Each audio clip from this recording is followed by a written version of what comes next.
কুমারখালী ব্রিজে ঘুরেও দেখেছি, ইউটিউব ভিলেজ ঘুরেও দেখেছি, আবার কুমারখালী ইকো পার্ক ঘুরেও দেখেছি। এইসব কোনো পার্কই আমাদের মতো সিঙ্গেলদের জন্য না। এইসব পার্ক যারা প্রেম করে পীড়িত করে তাদের জন্য, আমাদের জন্য তো এইগুলো না। এইখানে সিঙ্গেলরা আসা মানে নিজের মনের ভিতরে আরো কষ্ট পাওয়া। কি সাক্ষ্য প্রমাণ আছে তোমার কাছে?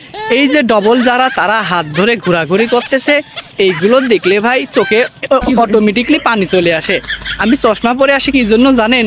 কারণ আমি এই যে ডবলটা যারা প্রেম প্রীতি করতেছে তাদেরটা দেখে কান্না পাচ্ছে, আমি বিশ্বাস করি না। ওই জন্য আমি টুক করে চোখটা ঢেকে রাখেছি। আর এমনি মনের মাঝের থেকে তো না মুখে শুধু হাসি দিয়ে যাচ্ছে।